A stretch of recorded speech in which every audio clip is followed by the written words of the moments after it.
ये जो हम जीवित है और आपसे बात कर रहे हैं, इसका मेन रीजन ये है कि हम सांस ले रहे हैं। ये जो हम जिंदा है, इसका वजह यही है कि सांस अंदर जा रहा है और बाहर आ रहा है। कभी सोचा है कि ये जो सिस्टम है, जिसके वजह से हम जिंदा है, इस सिस्टम का रिमोट कंट्रोल किनके हाथों में है? ये जो सांस आ रहा है और जा रहा है, ये हमारे शरीर के अंदर आ कहां से रहा है और बाहर निकल कर जा कहां पर रहा है? इन सारे प्रश्नों का उत्तर हमें उपनिषद से मिल सकता है। प्रश्नोपनिषद, उपनिषदों में बहुत ही मुख्य उपनिषद है प्रश्नोपनिषद। इस उपनिषद में बहुत सारे प्रश्नों के उत्तर हमें मिलते हैं, इसलिए इस उपनिषद को प्रश्नोपनिषद कहा जाता है।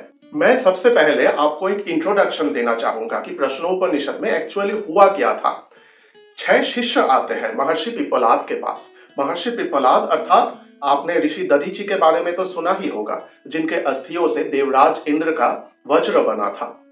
उनके जो पुत्र थे उनका नाम था पिप्पलाद, वो एक महर्षि थे। तो 6 बालक आते हैं महर्षि पिप्पलाद के पास और उनसे कुछ प्रश्न पूछने की अनुमति चाहते हैं। मगर महर्षि पिप्पलाद उनसे कहते हैं कि तुम लोग 1 साल तक मेरे साथ रहो, ब्रह्मचर्य का पालन करो, इंद्रिय संयम करो और स्वाध्याय करो। उसके बाद 1 साल हो जाने के बाद मैं देखूंगा कि तुम लोग तैयार हो कि नहीं। उसके बाद मुझसे जितना भी हो सके मैं तुम्हारे प्रश्नों का उत्तर देने की कोशिश करूंगा। कथम बाह्य मभीधत्ते कथम ध्यात्मम इति। उसके बाद यही हुआ। 1 साल बाद महर्षि पिप्पलाद ने जो परीक्षा तय की थी उन बालकों के लिए, वो सब उस परीक्षा में सफल हुए और एक एक करके उन्होंने अपने गुरु के सामने अपने अपने प्रश्न प्रस्तुत किए। उन्हीं में से एक प्रश्न ये है। मैं आपको उपनिषद जो किताब है इसका सहारा लूंगा ये सुनाने में, क्योंकि ये बहुत ही इंपॉर्टेंट टेक्स्ट है, इसलिए मुझसे कोई भूल ना हो जाए, इसलिए मैं इस किताब का सहारा लूंगा। इस किताब में सिर्फ टेक्स्ट है, ये हिंदी ट्रांसलेशन और एक्सप्लेनेशन सब मेरे हैं। जितना मेरे इस छोटे से दिमाग से हो सके मैं कोशिश कर रहा हूं। कौशल्य नाम था उस शिष्य का जो ये प्रश्न पूछ रहे थे महर्षि पिप्पलाद से। अश्वल पुत्र अर्थात अश्वल के पुत्र थे कौशल्य। वो महर्षि पिप्पलाद से ये प्रश्न करते हैं, हे भगवान, ये जो प्राण है जो हमारे शरीर में है, ये कहां से जन्म लाभ करते हैं और किस हेतु इस शरीर में वो आगमन करते हैं? अपने आप को विभाजित करके वो कैसे इस शरीर में अवस्थान करते हैं?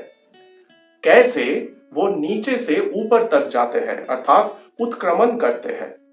किस प्रकार से वो बाह्य विषयों को धारण करते हैं और किस रूप से वो शरीर इंद्रियानी को वो धारण करते हैं? भगवन कूत एष प्राणो जायते कथमायात्यस्मिन् च शरीर आत्मानं वा प्रविभज्य कथम प्रातिष्ठते केनोत्क्रमते। अर्थात कौशल्य अपने गुरु से ये पूछते हैं कि भगवान, ये जो शरीर है इसके अंदर जो प्राण है, ये प्राण कहां से आता है? इसकी उत्पत्ति कहां से होती है? ये कहां पर जन्म लेता है और किस हेतु इस शरीर में वो प्रवेश करते हैं? कैसे वो अपने आप को विभाजित करते हैं, विभक्त करते हैं, डिवाइड करते हैं और पूरे शरीर में फैल जाते हैं? किस रूप से वो उत्क्रमण करते हैं? हमने ये सुना है कि कुंडलिनी शक्ति है वो नीचे है, वो मूलाधार में है, वो ऊपर चल के सहस्रार से मिलित होते हैं। कैसे उत्क्रमण करते हैं? किस तरह वो प्राण बाह्य विषयों, जैसे ये जो बाहर हम सब कुछ देख रहे हैं, सब कुछ सुन रहे हैं, कैसे ऐसे बाहरी चीजों को वो धारण करते हैं और कैसे प्राण के माध्यम से हमारे शरीर में जो इंद्रिय है उनका काम चलता है, उनका कार्य चलता है। महर्षि कहते हैं, तुम ब्रह्म को जानने के लिए बहुत ही उत्सुक हो, तुम्हारे अंदर वो उत्सुकता का जन्म हो चुका है, इसीलिए ये प्रश्न तुम्हारे मन में आया है। मैं इसका उत्तर तुम्हें अवश्य दूंगा। परमेश्वर से ये प्राण जन्म लेता है अर्थात परमात्मा, परमेश्वर, उनको हम महाप्राण भी कहते हैं। एक तो परमात्मा है जो भगवान है, परम ब्रह्म है, और दूसरा है जीवात्मा जो हम हैं। परमेश्वर से ये प्राण जन्म लेते हैं। जैसे महर्षि एक एग्जाम्पल दे रहे हैं, एक उदाहरण यहाँ पे दे रहे हैं समझाने के लिए। जैसे ये हमारा मानव शरीर है, इसका जो साया है, आप देख सकते हैं मेरे पीछे, इसका जो साया है, उस साये का कोई निजी अस्तित्व नहीं होता। वो एक्चुअली एग्जिस्ट नहीं करता। उसका एग्जिस्टेंस, उसका अस्तित्व ये जो मानव शरीर है इसी की वजह से है। वो इससे जुड़ा हुआ होता है। ठीक उसी तरह ये जो प्राण हमारे अंदर है, हमारे मानव शरीर के अंदर है, ये भी वो महाप्राण से जुड़े हुए हैं। ये प्राण जो हम, ये जो सांस लेते हैं, जो सांस छोड़ते हैं, ये उसी परम ब्रह्म में, उसी मुख्य प्राण से मिलित हुए हैं, उसी मुख्य प्राण का अंश है। इसीलिए जैसे मानव शरीर का साया होता है, छाया परछाई होता है, उसी तरह महाप्राण का जो साया है वही हम अंदर लेते हैं और उसी से हम ये देह को धारण कर सकते हैं।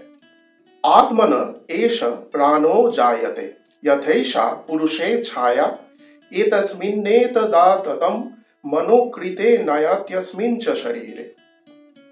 और दूसरा एग्जाम्पल वो दे रहे हैं अब महर्षि पिप्पलाद।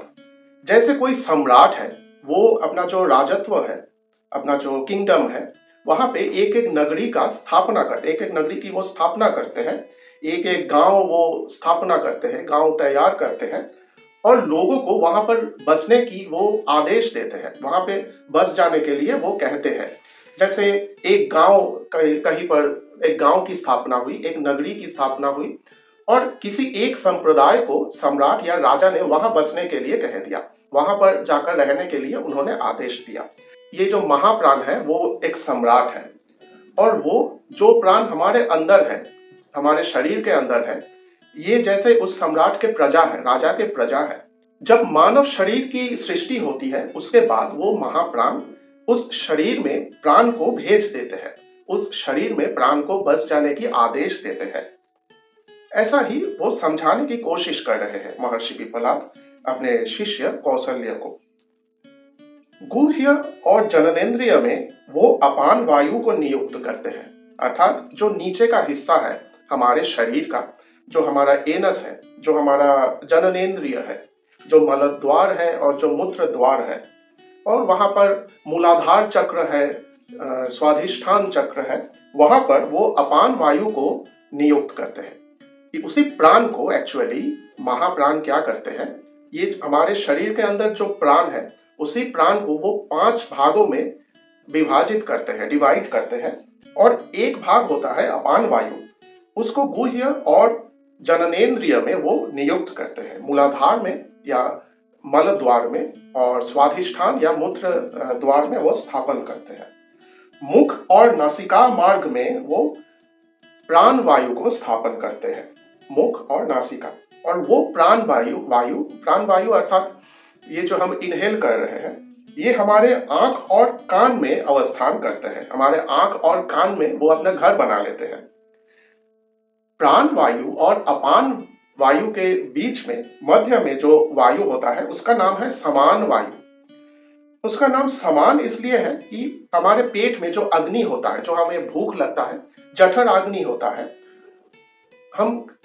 हमें कल्पना करना पड़ेगा कि जैसे एक हवन होता है, एक यज्ञ होता है, उसमें अग्नि होता है, तो हमारे पेट में भी एक अग्नि है और जैसे हम हवन के उस अग्नि में आहुति देते हैं, ठीक उसी तरह हम जठराग्नि में आहुति देते हैं खाद्य और पानीयों को। जैसे जो खाने की चीज है, जो पीने की चीज है, उनको हम आहुति स्वरूप देते हैं और उनको पचाने का काम, उनको समानता प्राप्त करवाने का जो काम है वो समान वायु का है, इसलिए उसको समान वायु कहा जाता है। वो उस वायु को समान वायु कहा जाता है। और उस अग्नि से, उस जठराग्नि से 7 शिखाएं बाहर आते हैं, अर्थात हमारे जो जठराग्नि है उस अग्नि से ही हमारे इंद्रियों का जन्म होता है, अर्थात भूख होती है।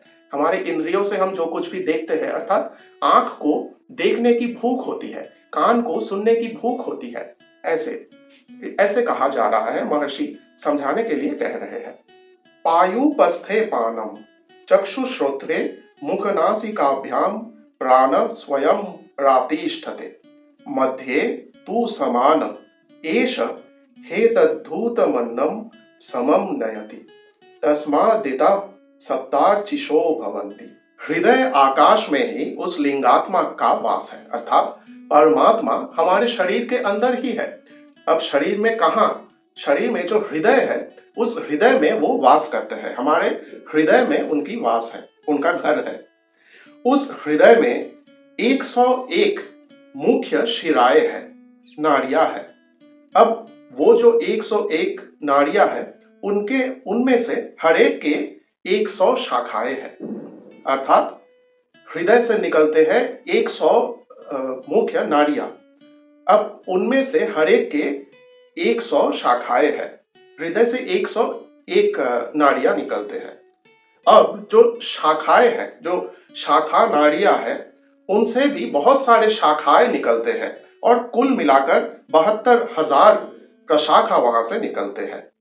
और ये जितने भी सारे नाड़ियां हैं, इनमें जो वायु भ्रमण करते हैं, विचरण करते हैं, उनका नाम है व्यान वायु। और ये जो नाड़ियां हैं, ये बहुत सारे हो, ये फैल गए, इनको छोटा कर लेते हैं। ये जो हमारे शरीर में नाड़ियां हैं, इनमें से मुख्य 3 नाड़ियां हैं, इरा, पिंगला और सुषुम्ना। ये जो हमारा लेफ्ट नॉस्ट्रिल है, ये इरा है, और ये राइट नॉस्ट्रिल जो है, ये पिंगला है, अर्थात चंद्र नाड़ी और सूर्य नाड़ी। इनके बीच से, इनके मिडिल से एक और नाड़ी नीचे से ऊपर तक जाते हैं, उनका नाम है सुषुम्ना। उस सुषुम्ना नाड़ी में उदान वायु का वास है। अब उदान वायु हमारे शरीर में क्या करते हैं? उदान वायु का काम है, हम जो पुण्य करते हैं, हम जो कार्य करते हैं, अगर वो पुण्य होते हैं, वो अच्छे कार्य होते हैं, उससे वो हमें पुण्य लोक में भेज देते हैं हमारे मृत्यु के बाद। और अगर हम बुरा कार्य करते हैं, बुरे काम करते हैं, तो वो हमारा पाप हो जाता है, हमसे पाप हो जाता है। हमारे मृत्यु के बाद वो हमें पाप लोक में भेज देते हैं। और अगर हम दोनों करते हैं, पाप और पुण्य एक साथ, मतलब हमारे जीवन में जितने भी सारे कर्म हम करते हैं, पाप और पुण्य का एक बैलेंस अगर वहां पर होता है, थोड़ा पाप थोड़ा पुण्य ऐसे होता है, तो उसके बाद, मृत्यु के बाद, वो फिर से हमें मनुष्य लोक में भेज देते हैं, ताकि हम अपने आप को अगले जन्मों में सुधार सके और बाद में, अंत में जाके हमें मुक्ति मिल सके, परमात्मा से हम मिलित हो सके। अथैक योर्ध उदान पुण्येन पुण्यम लोकम नयति पापेन पापम उभभ्यमेव मनुष्य लोकम। लोक प्रसिद्ध जो सूर्य है, अर्थात सूर्य देव, जिनको हम प्रतिदिन देखते हैं, हर रोज देखते हैं आसमान में, वही सूर्य ही हमारे परमात्मा के प्रतीक है। वेदों में, उपनिषदों में, और ये जो सारे प्राचीन टेक्स्ट्स हैं, यहाँ पर सूर्य देव को ही परमात्मा का सबसे अच्छा प्रतीक माना जाता है। परमात्मा, क्योंकि उस समय मूर्तियां नहीं होते थे, तो हम सूर्य देव को देख पाते थे। और क्योंकि सूर्य देव है, इसीलिए हम जिंदा है, इसीलिए पृथ्वी में जीवन है। इसीलिए कहा जाता था कि सूर्य ही परमात्मा का सबसे अच्छा प्रतीक है, परमात्मा का रूप है। इसी सूर्य को हम देखते हैं आंखों से, सूर्य देव को हम देख सकते हैं। और ये हमने पहले जो कहा है कि हमारे आंख में जो प्राण वायु वास करते हैं, इनके माध्यम से ही हम सूर्य को देखते हैं। इसीलिए सूर्य देव को ही हम भगवान के, परमात्मा के रूप मान लेते हैं अभी के लिए। पृथ्वी में जो अभिमानिनी देवताएं हैं, वो अपने जो अपान वृत्ति है, उनको अपने वश में रखते हैं। अर्थात पृथ्वी में अगर कोई ऊपर जाना चाहते हैं, ऊर्ध्वगामी होना चाहते हैं, अर्थात अपने एनर्जीज को, अपने ऊर्जाओं को वो मूलाधार से ऊपर तक, सहस्रार तक पहुंचाना चाहते हैं, मुक्ति प्राप्त करना जिनका लक्ष्य है, वो अपने जो अपान वृत्ति है, उनको अपने वश में करते हैं। अपान वृत्ति अर्थात जो हमारे कामनाएं हैं, जो सेक्सुअल कामनाएं या कुछ चीज पाने की या खाने की, जो हमारे कामनाएं होती है, कई प्रकार के कामनाएं होते हैं, उनका जो ओरिजिनेशन है वो नीचे से होता है। वो अपान वायु ही मेन रीजन है उनके ओरिजिनेशन का। इसीलिए वो अपान वृत्ति को वो अपने वश में रखते हैं। द्युलोक और पृथ्वी के मध्य में जो वायु है, वही समान वायु है। अर्थात ये जो पृथ्वी लोक है और ऊपर जो द्युलोक है, अर्थात परमात्मा जहां रहते हैं, इन दोनों के बीच में जो वायु है, वही समान वायु है। और जो साधारण वायु है जिसको हम इनहेल करते हैं वही व्यान वायु है। अर्थात पहले तो ये हमारे शरीर के अंदर कैसे काम करते हैं ये वायु, वो समझाया महर्षि पिप्पलाद ने हमें। तो वो एक छोटे रूप में थे, अर्थात हमारा ये जो शरीर है ये एक छोटा रूप है, इसके अंदर कैसे काम करता है वो समझाने के लिए उन्होंने ये सब कुछ कहा। अब वो इसको विस्तार कर रहे हैं, विस्तार में समझा रहे हैं, एक एक्सप्लेनेशन दे रहे हैं। कह रहे हैं ये जो हमने सुना यहाँ पर कि हमारे आंख में जो प्राण वायु है ये हमारे अंदर है। प्राण वायु जो हमारे शरीर के अंदर है वो हमारे आंख में है, और शरीर के बाहर हमें प्राण वायु कहाँ मिलेगा, वो सूर्य देव से मिलेगा। और ये जो समान वायु हमने सुना जो पेट के यहाँ पर इस रीजन में रहते हैं, वो हमें शरीर के अंदर यहाँ पर मिलते हैं, मगर शरीर के बाहर वो कहाँ मिलेंगे, पृथ्वी और द्यूलोक के बीच में वो मिलेंगे।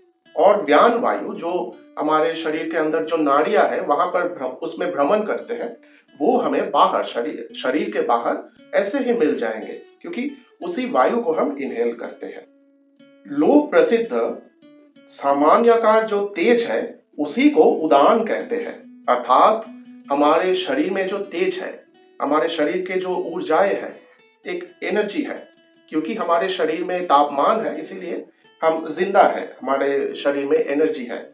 उसी एनर्जी को, उसी तेज को उदान कहा जाता है।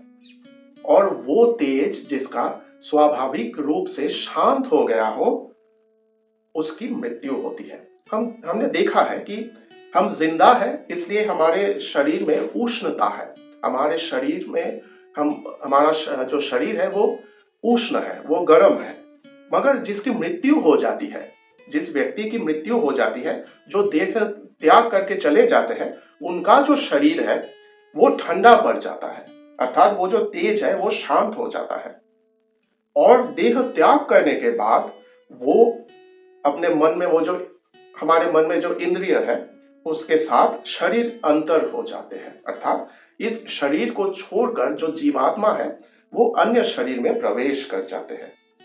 वो जीव जैसे सोचते थे, जैसे कामनाएं वासनाएं थे, मृत्यु के समय उनकी वैसे ही संकल्प होती है। और जो प्राण वायु है मृत्यु के बाद, वो प्राण एक्चुअली होता क्या है, जब हम इस देह को त्याग करते हैं तो हमारा जो प्राण वायु है वो उदान वायु से मिल जाते हैं। वो प्राण वायु उदान वायु एवं जीवात्मा से मिलित हो जाते हैं और वो शरीर को त्याग देते हैं। इसलिए ऐसा कहा जा रहा है कि मृत्यु के समय अगर हम किसी भी चीज के बारे में सोचेंगे, हमारा जो मेंटल कंडीशन है वो जिस तरह का होगा, मृत्यु के बाद हमें वैसा ही लोक प्राप्त होगा।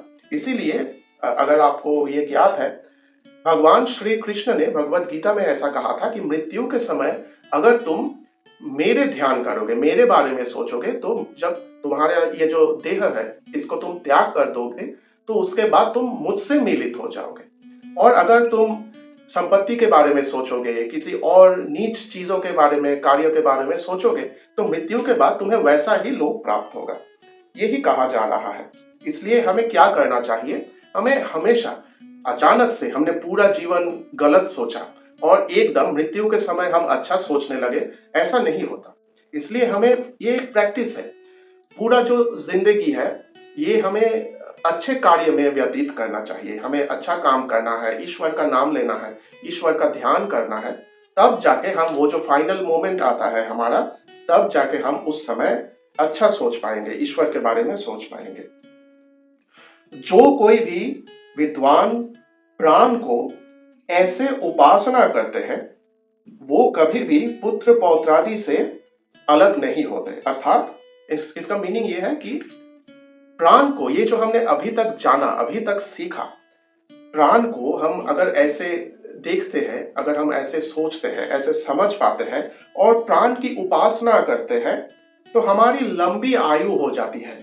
पुत्र और पौत्रादि से हमें अलग नहीं होना पड़ता, हमारे समय से पहले हमारी मृत्यु नहीं होती, और बाद में जाके वो अमरत्व पा जाते हैं, उनको अमरत्व प्राप्त होते हैं। इस विषय में एक श्लोक है, उत्पत्ति मायतिम स्थानम विभुत्वं चैव पंचधा अध्यात्मं चैव प्राणस्य विज्ञायामृतमश्नुते, विज्ञायामृतमश्नुत इति। प्राणों की उत्पत्ति, आगमन अर्थात उनकी उत्पत्ति, वो शरीर में कैसे प्रवेश करते हैं, अवस्थिति वो कहाँ पर अवस्थान करते हैं, कैसे अवस्थान करते हैं, पंच प्रकार के प्राण जो है उनका प्रभुत्व अर्थात वो उनका काम क्या है, एवं उनके आध्यात्मिक और आधिदैविक रूप को जानकर अगर हम उनकी उपासना करते हैं तो बाद में जाके हमें अमरत्व प्राप्त हो सकते हैं। अर्थात अमरत्व अर्थात ये ऐसा नहीं है कि हम कभी देह को त्याग नहीं करेंगे, देह त्याग अवश्य होगा, मगर देह त्याग करने के बाद फिर से हमारी जन्म नहीं होगी, हम परमात्मा से मिलित हो जाएंगे, यही कहना चाह रहे हैं यहाँ पे महर्षि पिप्पलाद। तो कैसा लगा आज का ये एपिसोड? मैं एक एक करके हमारा जो महान उपनिषद ग्रंथ है वहां से आपको पढ़ के सुना रहा हूं हर एक एपिसोड में, क्योंकि यहाँ पे बहुत कुछ है जो हमें जानना चाहिए, जो हमारे लिए बहुत ही इंपॉर्टेंट है।